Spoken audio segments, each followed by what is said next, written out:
Baik, Assalamualaikum warahmatullahi wabarakatuh. Perkenalkan, nama saya Anissa Firza Ghazani, NIM 2305011 dari kelas D, jurusan Ilmu Komputer, Fakultas Teknologi dan Bisnis, Universitas Yasin Madani. Izinkan saya untuk menjelaskan tugas dari mata kuliah Inovasi Produk Perangkat Lunak yang diampu oleh Ibu Dewi Yuliana, Eskom MTI.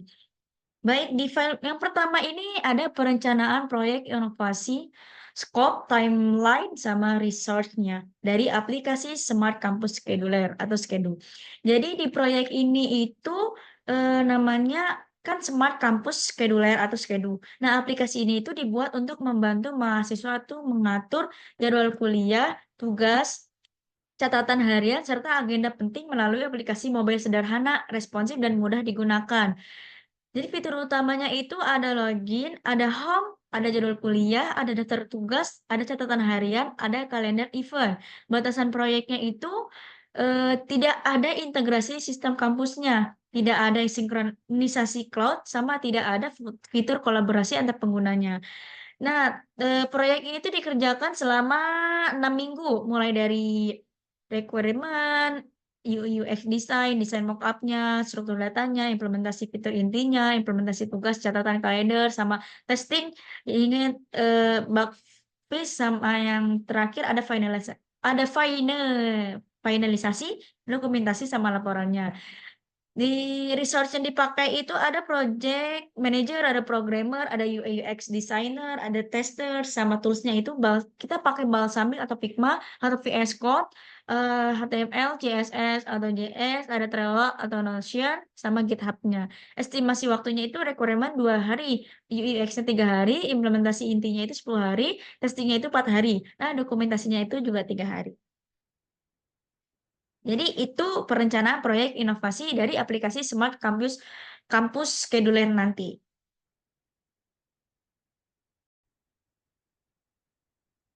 Baik, di sini ada file yang kedua, yakni ada board management proyek schedule. Nah, di sini board management proyek schedule yang saya pakai ini itu untuk mengatur semua tugas selama pengembangan aplikasinya.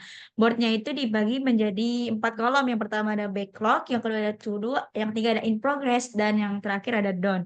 Nah, di kolom backlog ini ada daftar semua tugas yang udah direncanakan tapi belum dikerjakan. Contohnya penyusunan requirement aplikasi schedule, ada pembuatan desain UI UX-nya dengan Balsamiq atau Figma. Terus yang ketiga ada perancangan struktur datanya. Lalu di kolom to do ini berisi tugas-tugas yang siap buat dikerjakan. Di sini ada implementasi halaman login, implementasi halaman home atau aktivitas hari ini, terus yang terakhir ada implementasi halaman jadwal kuliah. Nah, semua tugas di kolom ini itu sudah diprioritaskan dengan label seperti high, medium, dan low-nya. Terus lanjut ke kolom berikutnya ada in progress, yaitu tugas yang sedang dikerjakan nih. Dan di sini ada 2 tugas yang sedang dikerjakan. Yang pertama ada implementasi halaman daftar tugas, yang kedua ada implementasi halaman catatan harian. Lanjut di kolom yang terakhir ada kolom down yang berisi tugas yang sudah selesai. Contohnya menyusun dokumen perencanaan proyek sama menyusun user flow berdasarkan desainnya.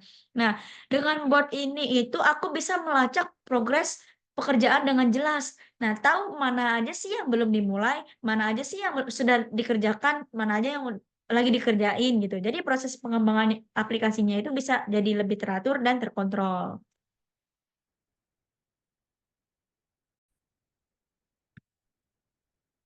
Baik, di sini ada file yang ketiga, yaitu ada file analisis resiko proyek aplikasi Schedule atau Smart Campus Scheduler. Di proyek aplikasi Schedule ini saya juga ngelakuin analisis resiko. Tujuannya buat apa? Tujuannya buat kita itu tahu resiko apa aja sih yang mungkin terjadi dan seberapa besar dampaknya dan gimana sih cara ngatasinnya. Nah, kita lanjut ke resiko yang pertama. Resiko pertama itu adalah data hilang karena local storage itu terhapus. Dampaknya itu sedang, probabilitasnya sedang, mitigasinya apa? Mitigasinya itu adalah menyediakan fitur ekspor atau import dalam data bentuk file JSON agar pengguna itu bisa melakukan backup. Nah, level resikonya itu medium. Yang resiko kedua ada validasi login tidak berjalan dengan benar. Dampaknya itu tinggi, probabilitasnya sedang. Mitigasinya dengan menambahkan validasi input atau mandatory fields-nya, pengecekan format, serta lakukan pengujian lebih sering pada halaman loginnya. Ini level resikonya high. Terus yang ketiga ada reminder tidak muncul di beberapa perangkat.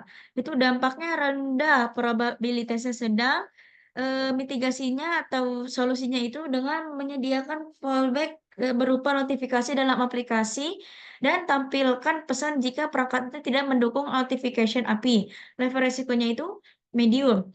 Terus yang keempat ada kesalahan input jadwal atau tugas oleh pengguna. Dampaknya itu sedang, probabilitasnya tinggi, mitigasinya dengan menambahkan form validation dan pesan error. Contohnya kayak format jam salah dinilai tidak valid untuk mengurangi kesalahan inputnya. Itu level risikonya itu high. Terus yang terakhir, risikonya ada UI itu tidak responsif di layar perangkat kecil. Dampaknya itu sedang, probabilitasnya itu sedang, mitigasinya dengan melakukan pengujian di berbagai ukuran layar, perbaikan CSS responsif, dan gunakan layout fleksibel. Nah, level resikonya itu ialah medium. Jadi, secara keseluruhan itu menganalisis risiko ini itu penting biar kita itu tahu, biar kita itu bisa siap dalam menghadapi masalah yang mungkin terjadi, selama pengembangan aplikasi tersebut. Jadi itu dari analisis risiko proyek aplikasi Skedo ini.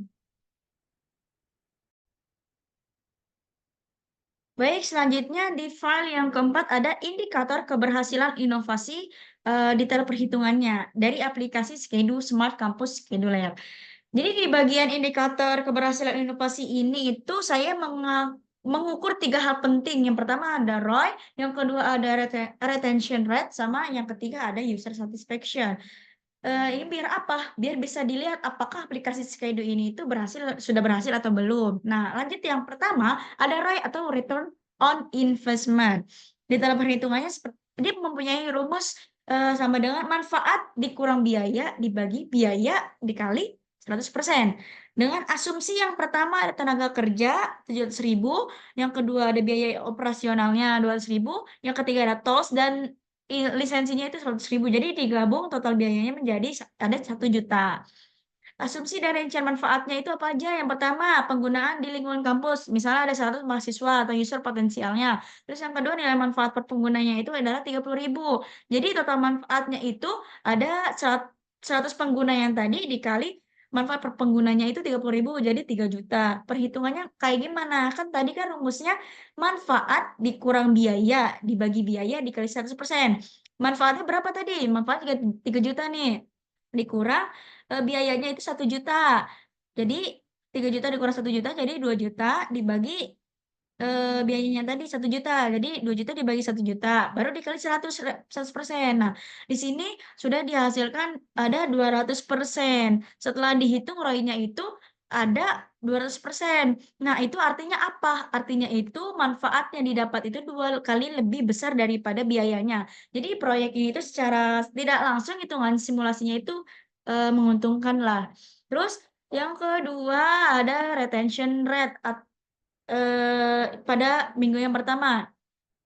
Retention itu kan mengukur berapa banyak pengguna yang masih aktif setelah minggu pertama kan. Jadi dari 10 user, simulasi ini tuh ada 6 orang yang aktif pada minggu yang pertama nih. Satu user pertama, user 3, user 4, user 6, user 8, sama user 9. Dihitung ada 6 user yang aktif di minggu pertama. Jadi perhitungannya kayak gimana? Perhitungannya itu adalah user aktif dibagi sama user aktif di minggu awal dibagi user aktif yang, ada di hari pertama. Jadi 6 dibagi 10 dikali 100%-nya itu. Jadi menghasilkan 60%. Yang artinya, sebagian besar pengguna itu masih tertarik pada aplikasi, karena dia masih di atas 50%. Yang ketiga ada, user satisfaction atau dinilai dengan kuesionernya. Di tes simulasinya itu Untuk kepuasan pengguna, saya itu memakai kuesioner dengan 5 pertanyaan yang berskala 1 sampai 5. Nah, dari 10 responden ini, rata-rata nilainya yang kita dapatkan itu ada 4,24 dari skala 5. Rata-rata keseluruhannya ya, rata-rata keseluruhan kepuasan penggunanya. Jadi secara umum, pengguna itu merasa aplikasi ini tuh mudah dipakai, bermanfaat, dan cukup membantu aktivitas kuliah mereka. Dari semua angka di atas itu merupakan simulasi dan asumsi yang dibuat untuk keperluan tugas ya. Jika aplikasi ingin dibuat dan diuji secara nyata, disarankan melakukan user testing dengan sampel lebih besar dan pengukuran metrik yang sesungguhnya. Itu itu indikator keberhasilan inovasi dari aplikasi Skedu ini.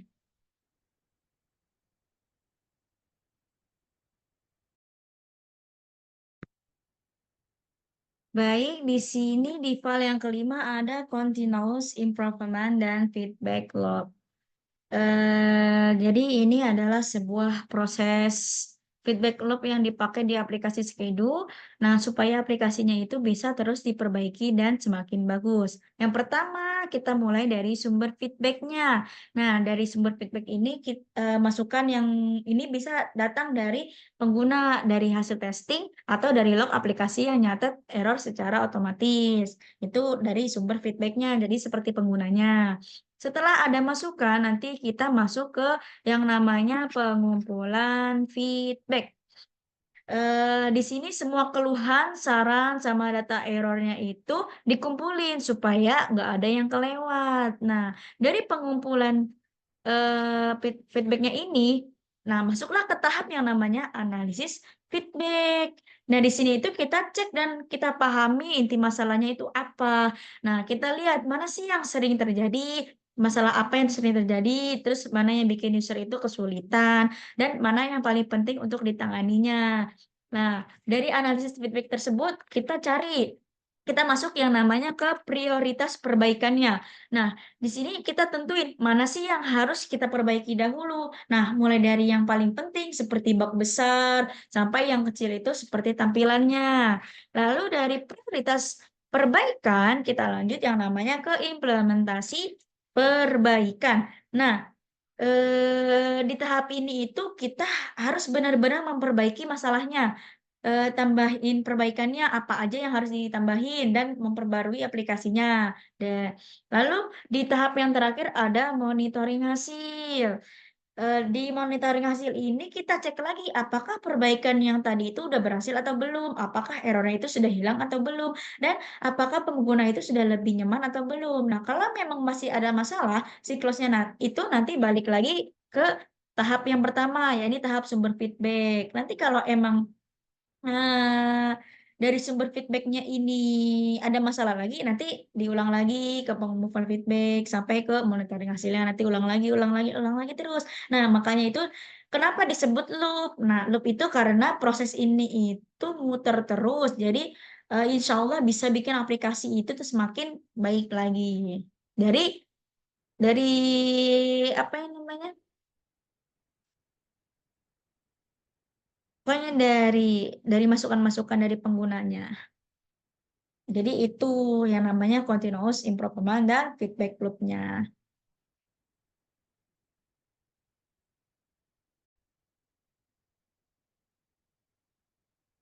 Baik, di file yang terakhir ya, ini file yang keenam ada strategi mempertahankan inovasi aplikasi Skedu, Smart Campus Scheduler. Nah, inovasi tidak berhenti pada saat sebuah aplikasi itu berhasil dibuat. Tantangannya yang lebih besar itu justru muncul setelahnya, yaitu bagaimana aplikasi tersebut tetap relevan dan terus berkembang sesuai kebutuhan penggunanya. Nah, hal yang sama itu berlaku untuk aplikasi ini. Mengatur jadwal dan tugas mahasiswa yang dibuat untuk membantu aktivitas akademik sehari-hari. Agar schedule ini tidak hanya berhenti sebagai proyek sekali pakai, dibutuhkan beberapa strategi agar inovasi ini dapat bertahan. Langkah pertama yang harus dipertahankan adalah mengumpulkan masukan dari pengguna secara rutin. Pengguna itu biasanya menemukan hal-hal yang tidak terpikirkan oleh pengembang, seperti fitur yang kurang nyaman, tampilan yang membingungkan, atau bug yang muncul di kondisi tertentu. Nah, masukan ini itu bisa didapat dari formulir singkat, pesan langsung, maupun survei kecil. Dengan begitu, tim bisa memahami apa sih yang benar-benar dialami seorang pengguna ini, bukan hanya asumsi yang dibayangkan selama proses pembuatannya saja. Nah, setelah feedback terkumpul, nanti tahap selanjutnya adalah menganalisis semua masukan tersebut. Nah, analisis itu tidak harus rumit. Yang penting itu adalah memahami pola atau masalah yang sering muncul. Misalnya, jika banyak pengguna mengeluhkan navigasi yang tidak jelas, maka itu tandanya adalah masalah pada UI UX. Nah, begitu juga jika ada bug tertentu yang muncul berulang, berarti perlu segera diperbaiki. Analisis membuat proses pengembangan itu lebih terarah, bukan sekadar mendebaknya saja. Berikutnya adalah menentukan prioritas pengembangan. Nah, tidak semua masukan itu harus langsung dikerjakan, apalagi jika sumber daya itu terbatas. Karenanya, penyusunan prioritas itu sangat penting. Feedback yang dampaknya besar atau mengganggu fungsi utama aplikasi itu harus dikerjakan lebih dahulu. Dengan cara ini, tim tidak kewalahan dan inovasi bisa berjalan bertahap namun pasti. Setelah prioritas itu ditetapkan, barulah kita masuk ke tahap implementasi perbaikan atau penambahan fitur. Nah, di tahap ini, tim itu mulai memperbaiki bug, memperhalus tampilan, atau menambahkan fitur yang dianggap penting. Proses implementasi itu biasanya dilakukan bertahap supaya hasilnya itu bisa diuji sebelum dirilis ke semua penggunanya. Nah, pendekatan bertahap juga membantu mencegah munculnya error baru yang lebih besar. Nah, setelah di-update, dirilis, pekerjaan itu belum selesai, masih ada satu tahap yang penting, yaitu monitoring. Nah, monitoring itu dilakukan untuk mengecek apakah perbaikan itu sudah efektif atau belum. Caranya dengan apa? Caranya bisa dengan melihat laporan error yang masuk setelah update, memantau tingkat penggunaan, atau sekedar melihat apakah pengguna itu lebih jarang mengeluh. Jika masih ada masalah, berarti perlu dilakukan penyesuaiannya lagi. Terakhir, strategi yang tidak boleh dilupakan adalah menjaga komunikasi yang baik dengan pengguna. Nah, memberitahukan apa aja yang sudah diperbaiki dan atau fitur apa sih yang baru ditambahkan, itu akan membuat pengguna merasa didengar. Pengguna yang merasa dihargai itu cenderung terus memakai aplikasi dan bahkan bisa menjadi sumber ide untuk perbaikan selanjutnya. Melalui rangkaian strategi tersebut, mulai dari pengumpulan feedback, analisis, penentuan prioritas, implementasi, monitoring, sampai komunikasi dengan pengguna schedule, bisa terus berkembang dan tetap digunakan dalam jangka yang panjang. Nah, dengan pendekatan yang konsisten dan responsif, aplikasi ini tuh berpotensi menjadi pendamping mahasiswa dalam mengatur jadwal dan tugas mereka sehari-hari. Jadi, itu strategi mempertahankan inovasi aplikasi schedule saya. Baik, itu saja yang dapat saya sampaikan. Kurang lebihnya saya mohon maaf apabila ada kata-kata yang salah. Kurang lebihnya mohon maaf. Wassalamualaikum warahmatullahi wabarakatuh. Annyeong.